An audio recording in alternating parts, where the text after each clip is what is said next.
ओशो धाम का ये second part ज़रूर है, लेकिन ये पहला है। आप देख सकते हैं कि जादू का है। और उसके बाद क्योंकि वो सेकंड पार्ट, वो फर्स्ट पार्ट जो है उसमें इंटरव्यू था, तो वो मुझे लग रहा था कि आप लोगों तक वो पहले पहुंचे, और लेट हो रही थी, बार बार देरी हो रही थी आप तक पहुंचाने में। तो ये सेकंड पार्ट में आप देख सकते हैं कि किस दूर, दिल्ली से काफी दूर है नजफगढ़, और आसानी से पहुंच भी नहीं सकते हैं। अगर कोई मेट्रो से जाना चाहे तो अपना अपना वाहन है तभी आप जा सकते हो, वरना कैब करके जा सकते हो, तो खर्चा ज्यादा ही आ जाएगा। और जो मेट्रो से भी जाएगा तो वो अपना पर्सनली ऑटो करके ही जाएगा, तब भी खर्चा आ सकता है। हाँ, एक अच्छी चीज देखी थी मैंने वहां पर, बस की सुविधा थी, डीटीसी बस की। लेकिन अब नंबर नहीं पता, वो आप देख सकते हैं कि उधर से कौन सी बस, चट्टीकरा जो रोड है उससे कौन सी बस होकर आती है, आप वहां से जा सकते हैं। तो ये रास्ते में जाते हुए का दृश्य है, थोड़ा सा आप देख सकते हैं। बने रहें आप, तो आगे का भी आपको दिखा सकते हैं ये।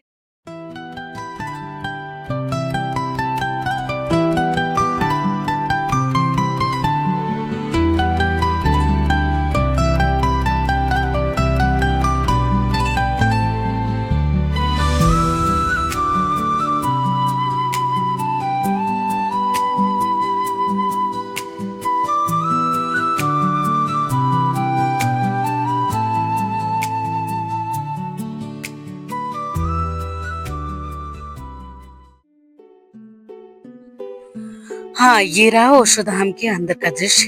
यहाँ पर हरियाली कितनी है, और ये खेत है जो छोटा बहुत कुछ भी या फसल करते होंगे यहाँ पर।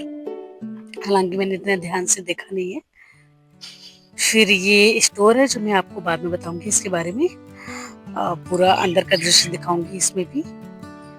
और ये स्वामी माता हाथ बैठे हुए, और ये है रिसेप्शन एरिया।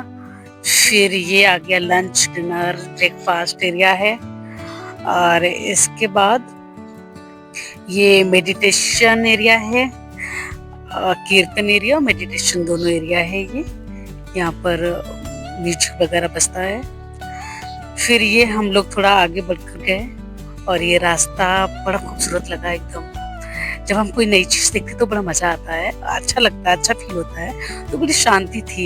दिल्ली में जैसे कि आप जानते हैं कि दिल्ली में शोर शराबे से दूर ऐसी जगह मिलना बहुत मुश्किल है जहाँ हरियाली हो। और ये सबसे बड़ी बात है, यहाँ पर पानी खारा था, उसके बावजूद भी पेड़ पौधे इतने हरे हरे भरे हैं। ऐसा क्यों, वो आप पार्ट 1 में देखना, जहाँ पर वो सॉरी माता जो है वो बता रही हैं इंटरव्यू में कि यहाँ पर ये जो पेड़ पौधे हैं वो हरे क्यों हैं और जगह के मुकाबले की तुलना में। तो ये काफी अच्छा मुझे लगा, और मैंने सोचा कि आप लोगों के साथ भी शेयर किया जाए, आप लोगों को दिखाया जाए, तो इसलिए मैंने वीडियोस बना लिए।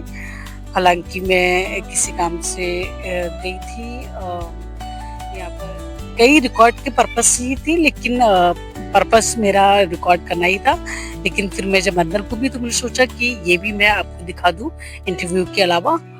तो ये काफी अच्छा लगा, लेकिन गर्मी बहुत थी, बहुत उमस थी, जिससे पूरा तो नहीं घूमे, और भी पीछे रास्ता थे।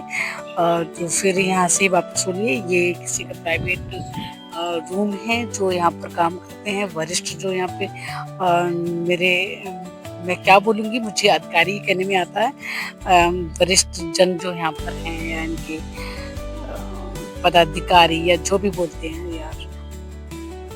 ये नर्सरी भी होती है यहाँ पर। फिर चलते चलते एक और स्वामी जी से भेंट हुई, और दोस्त ने बोला चलो इनसे कुछ पूछते हैं, तो हमने कहा ठीक है, इनसे रिक्वेस्ट की तो ये भी मान गए। तो सुनते हैं इन्होंने क्या बोला है यहाँ पे। स्वामी आत्मदीप है संन्यास नाम। और मुझे ओशो धाम में आते हुए करीब 6 साल हो गए। मतलब काफी पुराना ओशो धाम है, काफी ओशो सन्यासियों से इसके बारे में सुना था, लेकिन कभी मौका नहीं लग पाया। मैं फरीदाबाद में रहता, आना शुरू किया। यहाँ की आबो हवा, यहाँ का आध्यात्मिक माहौल बहुत अच्छा है। अगर कोई भी साधक है, जरूरी नहीं है कि उसको ओशो सन्यासी होना जरूरी है, कोई ओशो प्रेमी है, कोई साधक है जो ध्यान की तरफ जिसका थोड़ा सा भी रुझान है, उसको यहाँ आकर एक अलग ही माहौल, एक अलग ही वातावरण मिलता है, क्योंकि यहाँ की ऊर्जा बहुत ही आध्यात्मिक रूप से बहुत सघन है। आपने देखा आज भी कितने सारे करीब 800-900 सन्यासी ध्यान के लिए आए हुए हैं, और ऐसा कोई दिन नहीं होता यहाँ पे जब ध्यान ना होता हो, क्योंकि मैं लगभग यहाँ हफ्ते के हर दिन आया हूँ। हर शुक्रवार से इतवार यहाँ ध्यान होता ही है, लेकिन उसके अलावा मैं कई बार बुधवार को आया, मंगलवार को आया, तो यहाँ हर रोज पांचों समय ध्यान होता है। काफी अच्छी ऊर्जा है यहाँ की। स्वामी जी से फिर से आग्रह किया कि कुछ और भी बहुत बताइए यहाँ के बारे में। फिर उन्होंने बोलना शुरू किया, सुनिए आगे क्या बोला है। सो ओशो के साथ मेरी यात्रा लगभग 1998 में शुरू हुई थी, और तब जब मैंने पहली बार ओशो को देखा था या ओशो का नाम सुना था, मैं जानता नहीं था ओशो कौन है। उन्होंने ही मुझे एक तरह से अपने पास आवाहन दिया, जैसा वो हमेशा सबको देते हैं अपनी तस्वीरों के जरिए। ओशो को पढ़ने का सफर शुरू हुआ। कई बार मैगजीन्स में जो ओशो वर्ल्ड पत्रिका यहाँ से निकलती है वो पढ़ी, और ओशो धाम की पिक्चर्स देखी थी, पर उस समय कभी ऐसा, मतलब ये कह लो कि हिम्मत नहीं हुई कि घर से आए, क्योंकि छोटा होता था। और फिर धीरे धीरे जब यहाँ को देखना शुरू किया, इस जगह के बारे में आकर्षण बढ़ा, और ओशो को पढ़ते पढ़ते और ज़्यादा ओशो सन्यासियों से मिलने की इच्छा हुई। फिर जिस दिन मुझे पता लगा कि यहाँ पे स्वामी चैतन्य कीर्ति जी, जो ओशो के हिंदी पुस्तकों के संपादक हैं सन 1972 से, और माँ धर्म ज्योति जी, जो सन 1969 में जिन्होंने ओशो से संन्यास लिया था, वो दोनों विभूतियां यहाँ हैं। फिर मेरी यहाँ आने की इच्छा बढ़ गई।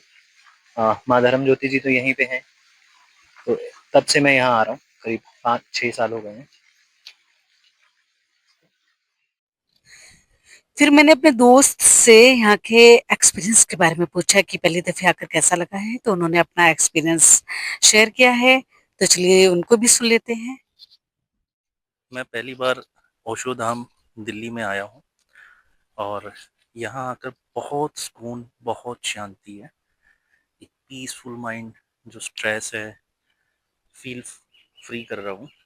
और यहाँ का जो कल्चर, एनवायरनमेंट, यहाँ की हरियाली, और यहाँ का एक आर्टिफिशियल एग्रीकल्चर बहुत शानदार है, बहुत अच्छा है।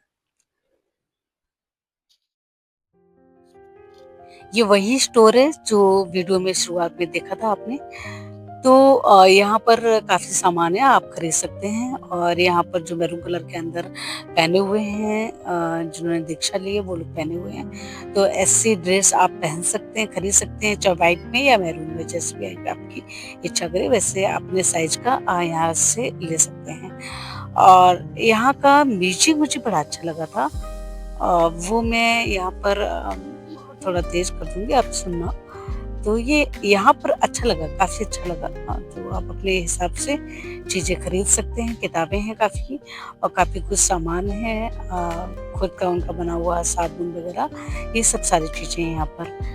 तो है थोड़ा एक्सपेंसिव है, जिनका बजट कम, अब जिनको सैलरी ही 20-25 हजार मिल रही हो, तो जाहिर सी बात है कि उनके लिए महंगी जगह है। बाकी लोग खरीद सकते हैं जिनकी अच्छी खासी सैलरी है। फिर ये रिसेप्शन एरिया फिर दोबारा से मैं दिखा रही हूँ, क्योंकि कुछ यहाँ पर छूट गया था, जैसे यहाँ पे एग्जीबिशन भी लगी थी इस दिन, तो वो दिखाना रह गया था। और यहाँ से व्यू लेना मैं थोड़ा भूल गई थी। तो यहाँ पे काफ़ी ये मेरा दोस्त खड़ा हुआ है, और यहाँ पर काफ़ी अच्छा लग रहा है। ये लंच एरिया है। और फिर ये इस तरह का पहला वीडियो है मेरा, जिसमें मेरी ओरिजिनल आवाज़ है।